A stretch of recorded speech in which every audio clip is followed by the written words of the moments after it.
where places where the Qurans. These are comparisons mostly between Hafs and Wash, or Hafs and Kalun. Okay, sorry.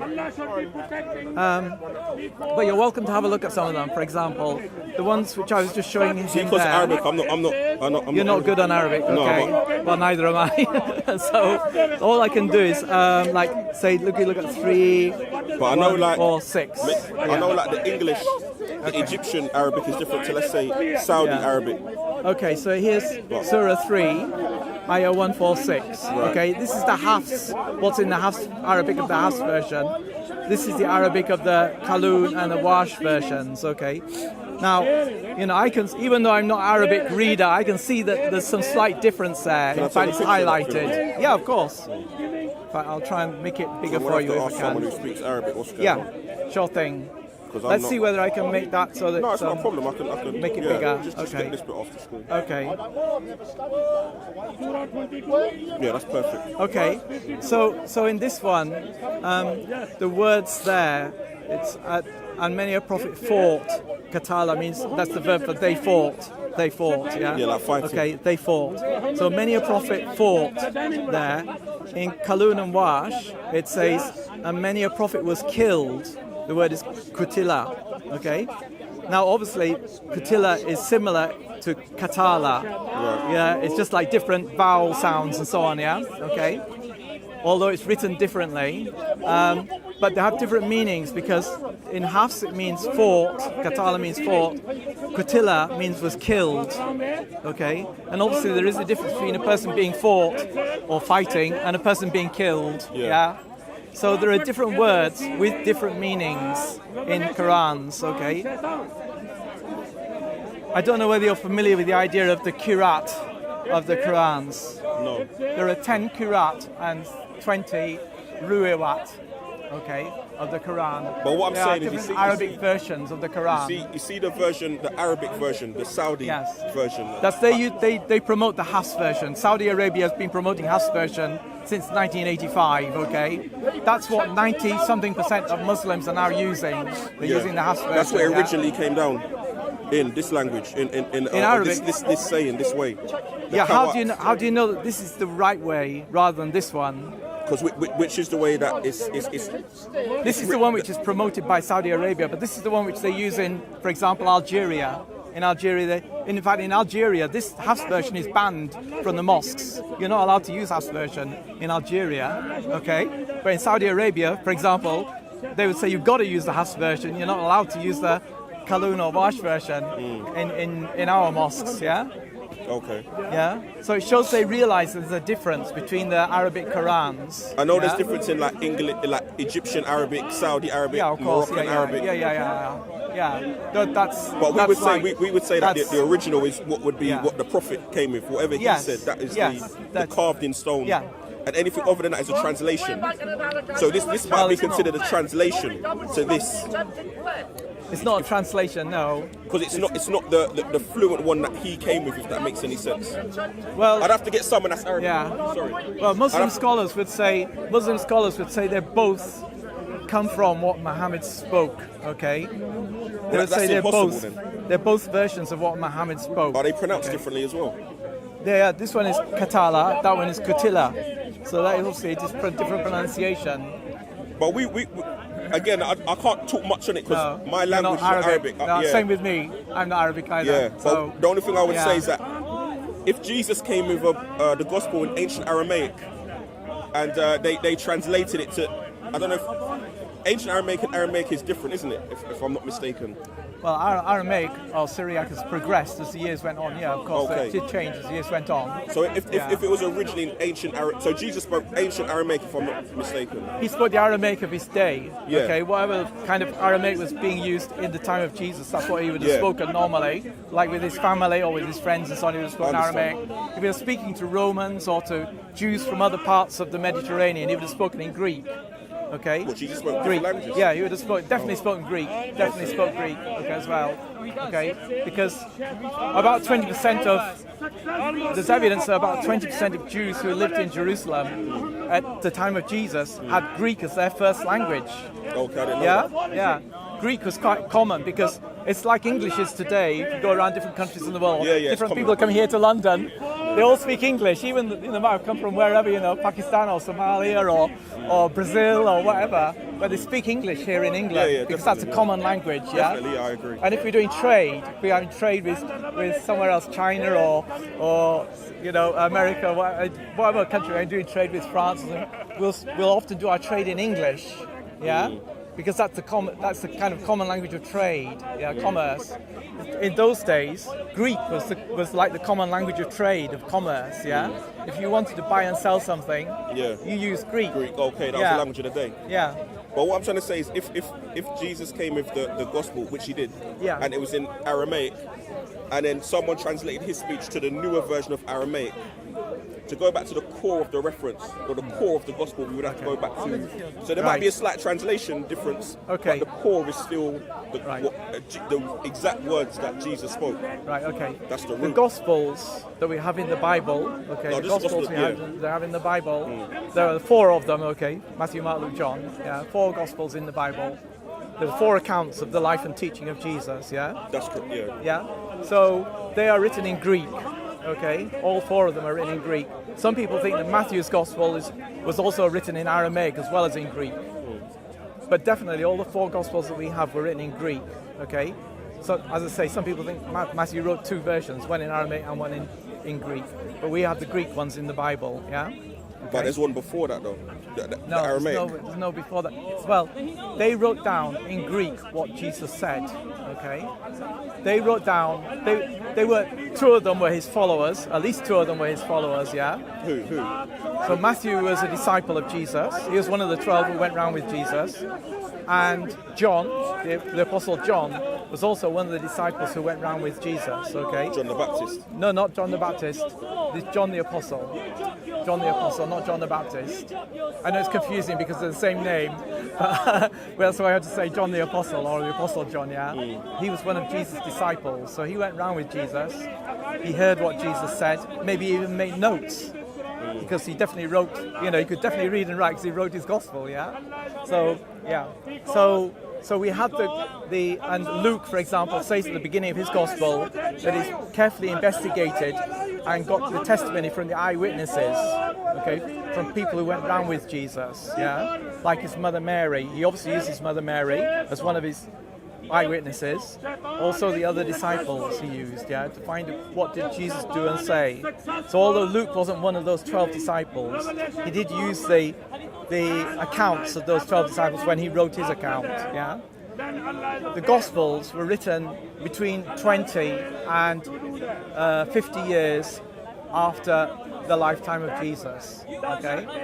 So we're not talking about translating from a later version of Aramaic or an earlier version of Aramaic. They're in basically the same time scale, okay? I thought Matthew, Mark, and Luke and John, they wrote those, they never saw Christ. Oh yes, they did. Yeah, Matthew and John were definitely disciples of Jesus. Because I thought that the New Testament came thousands of years. No, and then it got written up and then. No. About 20 years. People say that. Well, scholars. I can only go by what scholars tell us. Okay, scholars tell us that that either Matthew or Mark was the first of the Gospels because they were both written about 20 years after Jesus' lifetime. Yeah. Okay. So Matthew and Mark were 2 Gospels about 20 years after Jesus' lifetime. We know that Luke's Gospel must have been written before AD 64. Jesus died AD 33. So Luke's Gospel was written within 30 years of Jesus' lifetime. And John tells us when he wrote his gospel. He says when he was in exile on the Isle of Patmos, which was in about AD 90. So his gospel was about, 45, 50 years after the lifetime of Jesus. He wrote his account, yeah? So all 4 accounts were written between 20 and, say, 50 years after the time of Jesus, okay? But where's not thousands of years later. Where's the gospel of Jesus though? Where's what he came with, his law? Right, gospel means good news. The good news of Jesus is that he came, he died, he lived a perfect life, he died taking the punishment for our sins, and he rose again, showing that his work was completed.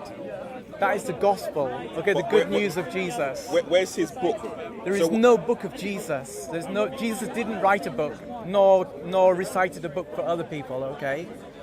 this is an idea of Muslims that Jesus wrote a book called the Gospel, the Injil.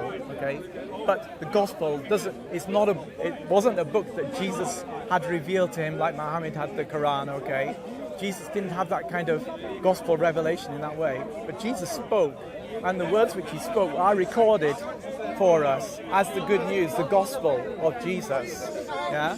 In fact, we would say there are 4 gospels because there are 4 accounts of the words of Jesus. Yeah. I thought Jesus came. Well, my thing is Jesus. He came with a book. He came because the Torah and the Psalms of David were flawed. So he came because he said, remember, he came to resurrect what was in the. He says it's not come with a new law. It's come to establish what was before. He said, "I've not come to abolish the law, but to fulfill it." But he came to continue the book of where the Jews went wrong in their scripture, where they took things out and messed it up. Jesus did correct the Jews.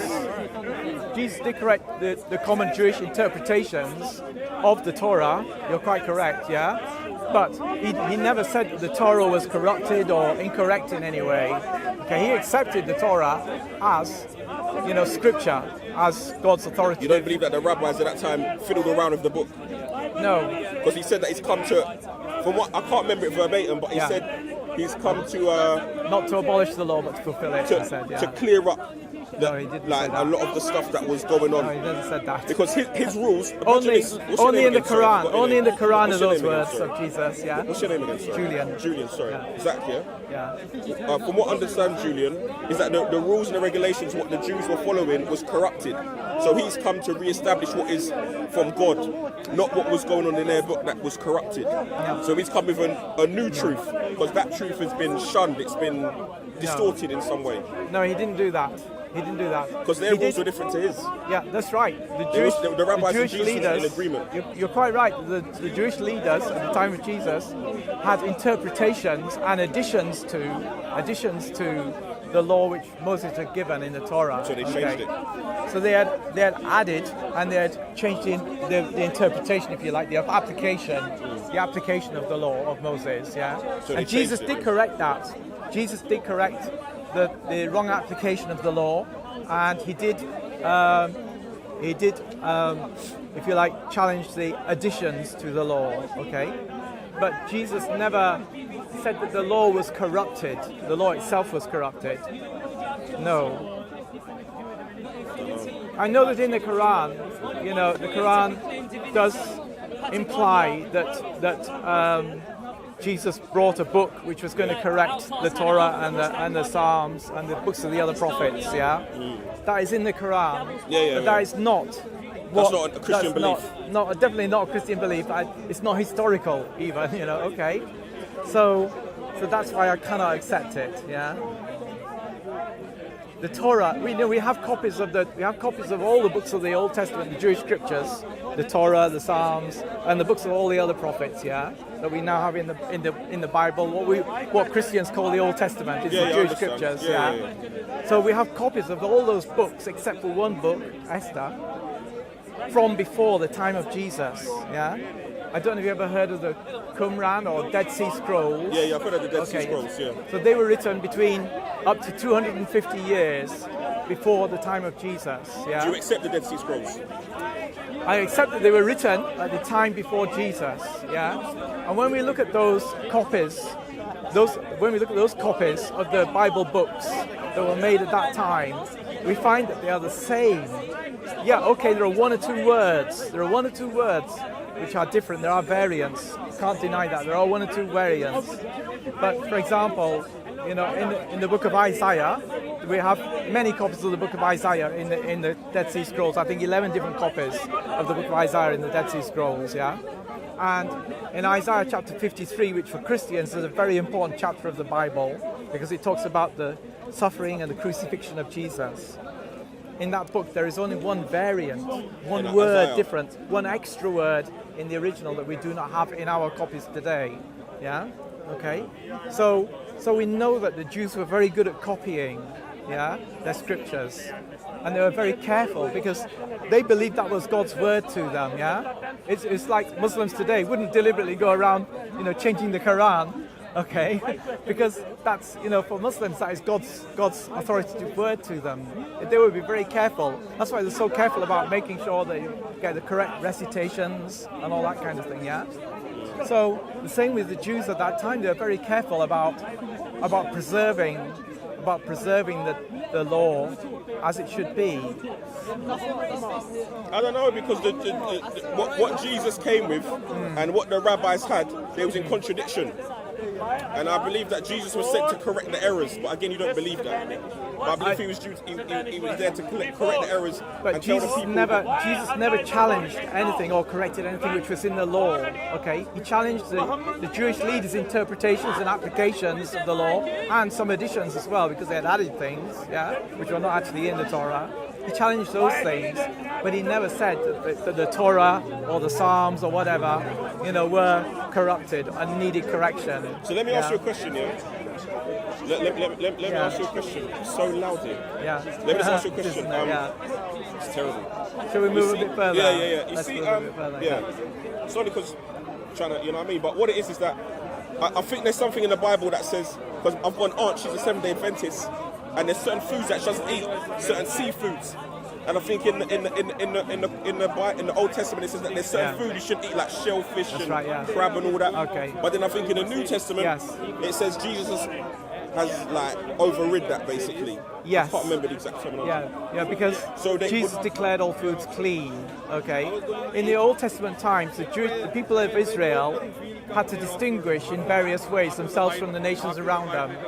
One of the ways in which they distinguished themselves was by not eating certain creatures, Right, okay, pig, and swine, certain seafoods like prawns and that kind of thing, okay. So they were distinguished. It was quite obvious they were different from the people around them. That's not the only way in which they made themselves different. And so they classified foods as being clean or unclean. Okay. When Jesus taught his disciples, he said that it's not, and they thought that by eating these things they became unclean in God's sight. But there was laws, isn't it? There was commandments. So there are laws in the Torah about these foods. Okay, that they should not eat these foods to make themselves separate from the people around them. When Jesus spoke about this, he said that it's not what goes inside a person that makes him unclean, because what goes into him eventually comes out again, Okay? He said it's not what you eat, if you like. It's not what goes into a person that makes him unclean. It's what comes out of him that makes him unclean. It's the things in our hearts. It's our attitudes, our, the hateful words, the lustful thoughts, the greed and things like that, things which are inside us, when they come out in our actions, that's what makes us unclean, not what goes into us. And therefore he declared that, obviously, although that was the way that the nation of Israel was to make themselves separate from people around them, for Christians, we are not the nation of Israel anyway. But we don't have to follow those clean and unclean laws. But wasn't that a law before? It was a law for the Israelites. It was a law for the Israelites, So now it will be a new law with what Jesus came with. Because as I said, I've got an aunt that's a Seventh-day Adventist, and she believes in Christ. But she follows the old laws. Yeah, you're right. So Seventh-day Adventists do follow some of those food laws. You're right. Yeah, they do. Yeah. Because I lived with a Seventh-day Adventist when I was a student. Right. Okay. And I know that he wouldn't eat pork, for example. Okay. She don't eat pork. Well, he would eat it if he had to, sort of thing, But suppose he went to someone's house and they had pork, whatever, serving pork, well, he would eat it just because it was polite. But of his own choice, he wouldn't have eaten it. Okay. So you're quite right. Seventh-day Adventists do still not keep some of those clean and unclean food laws. But the point, the reason why I made that statement, is that in one book it says these foods are unclean, so don't eat them, and Jesus now come and say no, it's okay through me, it's all right. So wouldn't that be now a new law that he's now established onto what was before him or before? What he's saying is that because he's come with a new rule now. He's coming with right. a new revelation. You're quite right in a sense. So they're not totally in. They're not exactly the same. No, that's right. Because the laws which Moses gave in the Torah were for the Israelites, the nation of Israel. Okay. But so was Jesus. He was an Israelite. Jesus was an Israelite. You're quite right. Yeah. But his followers his kingdom, okay? He is a king of a kingdom, and his kingdom is not just of Israel. It's of all the peoples of the world. He did say, though, he's only come for the people of Israel. I think in Mark, he's only come for the house of Israel. And I think in certain situations, he wasn't helping the Gentiles. Yeah. Someone asked for help, and he didn't want to help them because they was a Gentile. In the Bible, I mean. Well, Jesus helped many Gentiles, okay? Actually, Jesus helped many Gentiles. He healed the Roman centurion's servant. He healed the Syrophoenician's woman's daughter. There are actually many Gentiles that Jesus helped and healed, okay? So that's a wrong idea for a start, that he wouldn't help Gentiles, okay?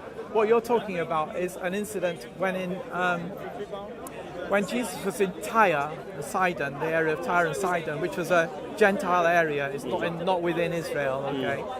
Jesus had gone away with his disciples to have a rest, okay? A little holiday, if you like. Okay, get away from it, from the pressure that there was in Jerusalem, okay? And when he went there, a Syrophoenician woman pleaded with him to heal her daughter from demon possession, okay? Yeah. Her daughter was suffering from demon possession. Right. And initially Jesus said that he'd come only for the house of Israel, okay? Which is true. Jesus did come to the people of Israel. He didn't come to the people of the world, okay? Although later he was to say that his gospel was to be preached throughout the world. Okay, his disciples would spread the message of the gospel throughout the world. Jesus himself spoke to Israelites, okay? Yeah. He spoke to the people of Israel. Yeah. And he called the people of Israel to repent and to follow God, okay?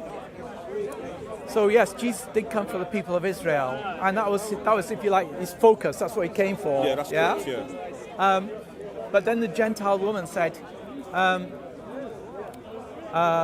is she demon possessed or something? no, You're saying? I'm trying to remember this in the right sequence now. Oh. I'm trying to remember the right sequence. I don't want to mislead you. Yeah, okay. yeah. So then Jesus said, it's not right to take the. I'm going to have to look this up because no problem, I really don't want to misquote it and mislead no you. problem. Okay. Yeah, no problem. I'm going to look it up for you.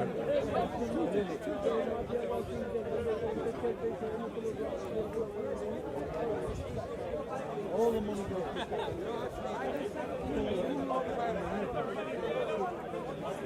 laundering.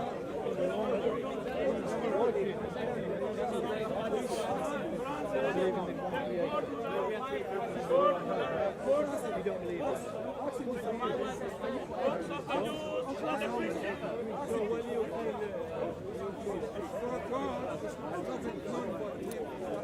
Okay.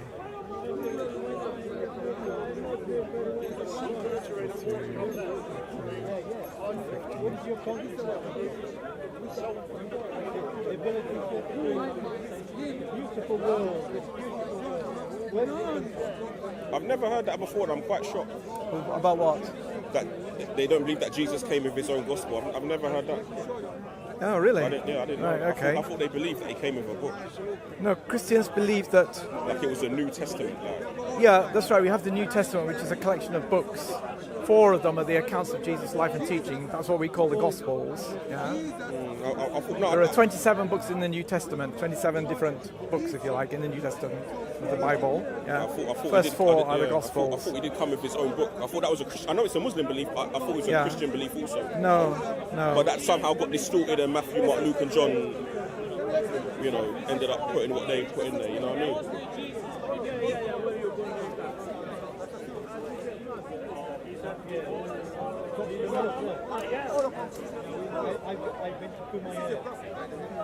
Okay, so I found the place where it actually. Yeah. So we're going to make that a bit smaller, maybe.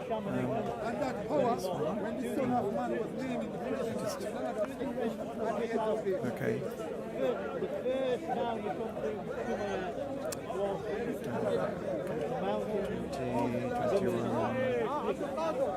So here it is, the faithful Canaanite woman.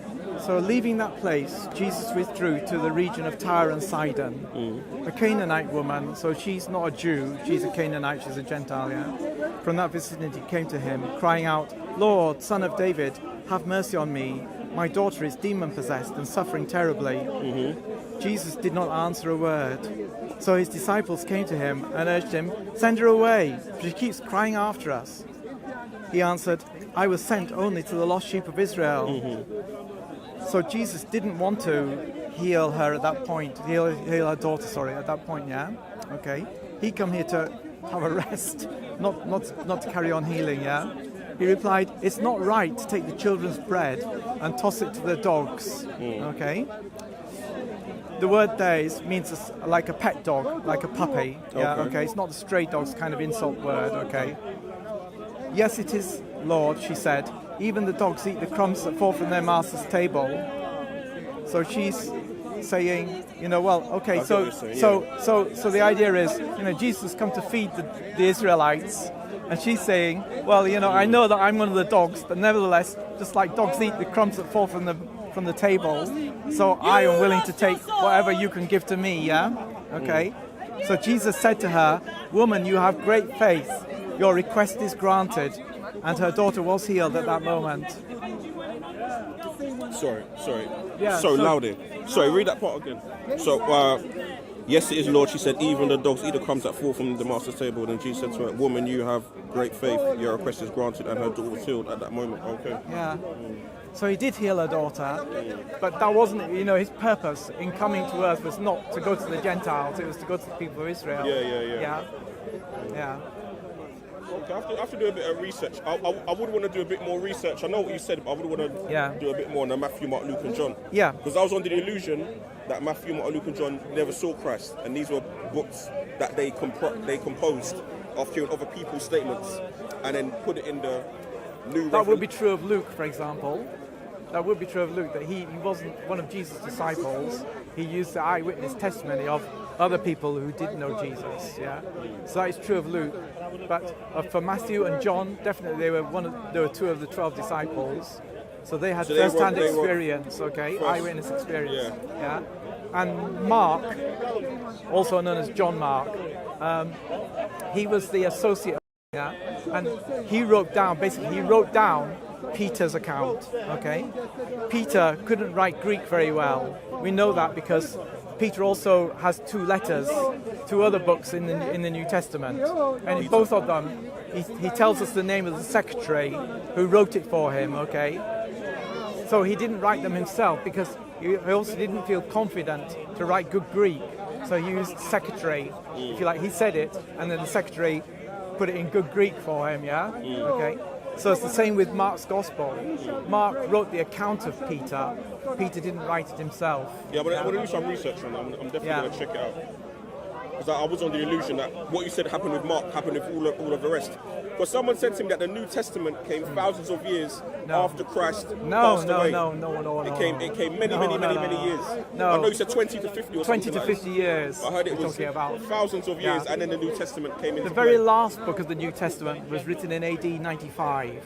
And how long was that before the... So from, say, Jesus was crucified in AD 33, that's... 55, what's that, like 20 years?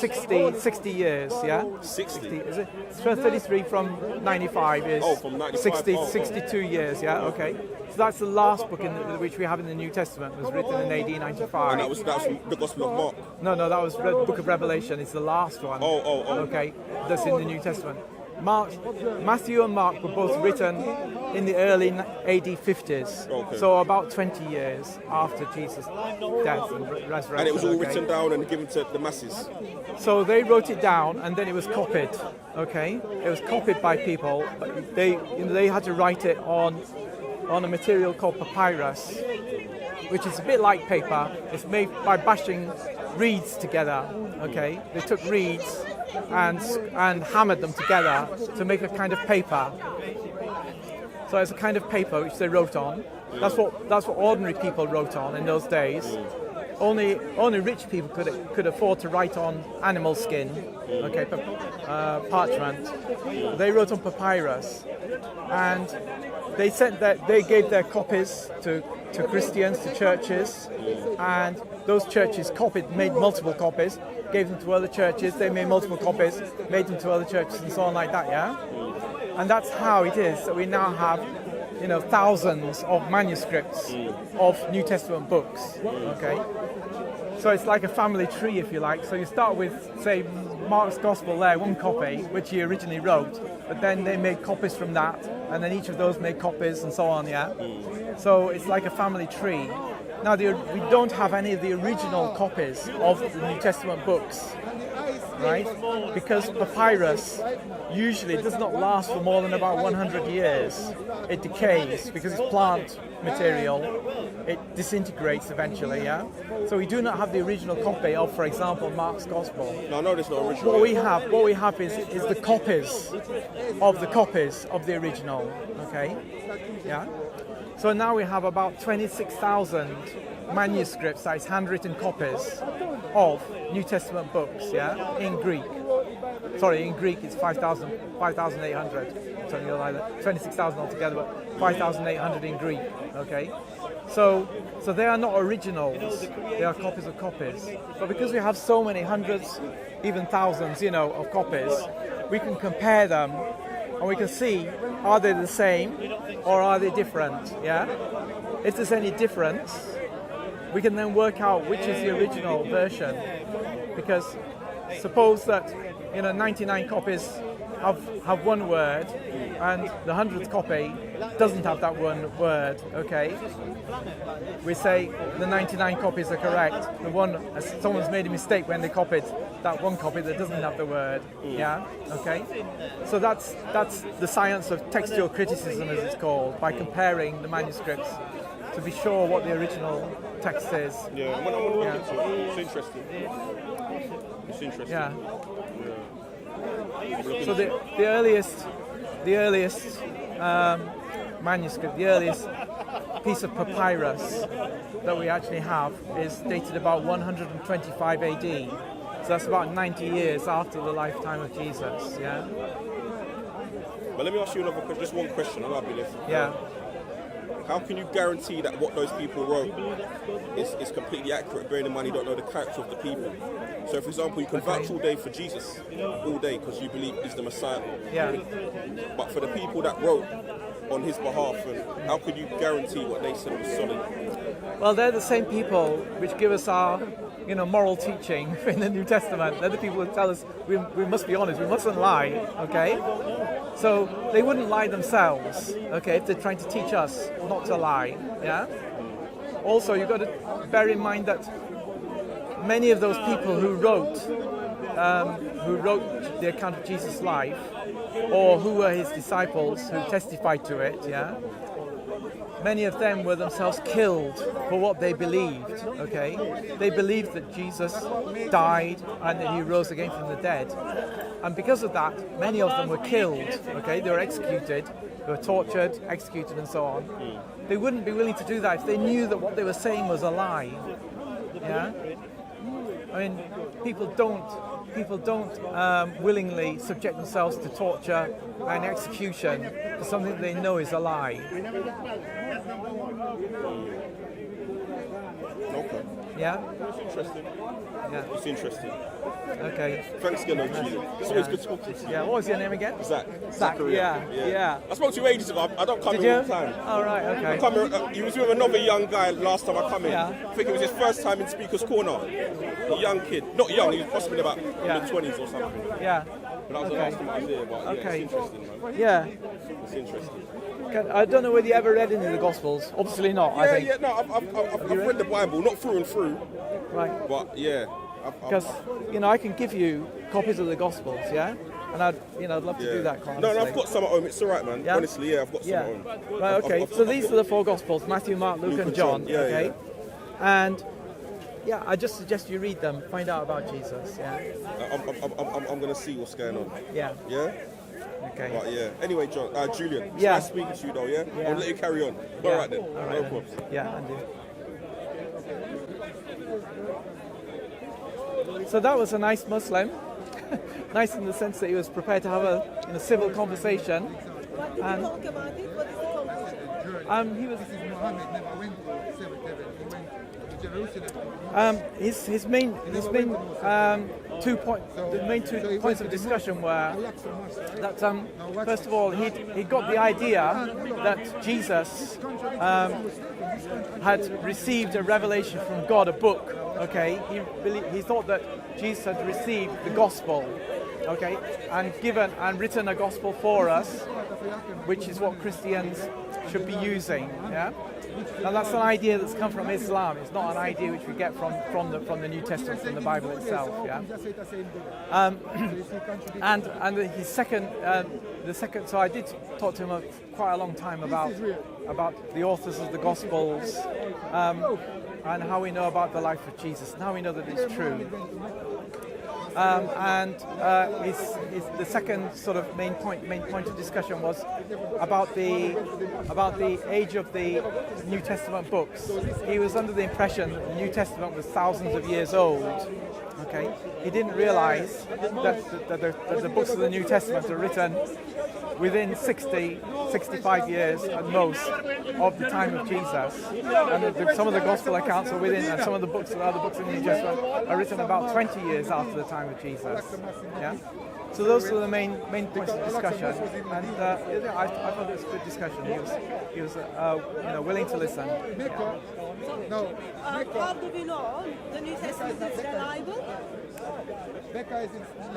Well, the New Testament, we have many thousands of copies of the manuscripts, handwritten manuscripts of the New Testament. Yeah, and by comparing those thousands of manuscripts, we have 5,800 or so Greek manuscripts of the New Testament.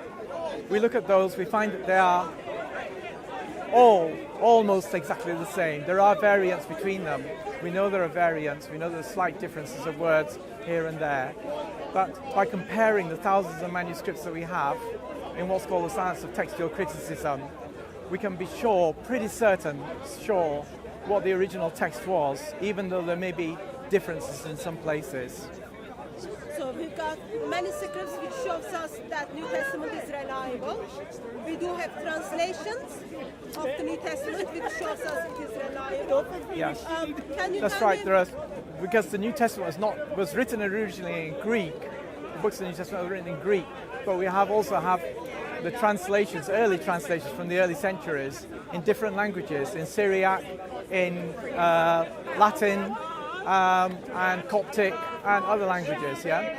So even by comparing the Greek with the other translations, we can see, are there any major differences or not? Yeah. And the answer is no, there are not major differences. So, can you tell us why do historians do not turn to Quran to figure out the biography of Jesus? What did Jesus do? What did Jesus say? What did Jesus teach? Why do historians don't look up the Quran? Okay, well, whereas the Gospels, the four Gospels of the New Testament, were written by people who lived in the time of Jesus, at least two of them were two of the 12 disciples of Jesus. In comparison, when we compare that with the Quran, which was written approximately 600 years after the time of Jesus, by someone who did not know Jesus, yeah, it's quite a contrast, really. Are we going to believe the testimony of the people who knew Jesus, who lived in his time, or are we going to believe the testimony of someone who lived 600 years later and didn't know Jesus? And I say we should trust the disciples. Does it not correct that Quran also doesn't give us any detail for us to go and investigate? That's true. The Quran's account of Jesus is much less than we find in the books of the New Testament. Okay, in the books of the New Testament we have thousands of verses, okay, which describe for us the life and the teaching of Jesus. The Quran has maybe, 65 references to Jesus, I think something like that. But the detail which is given in the Quran is small in comparison with what we find in the New Testament.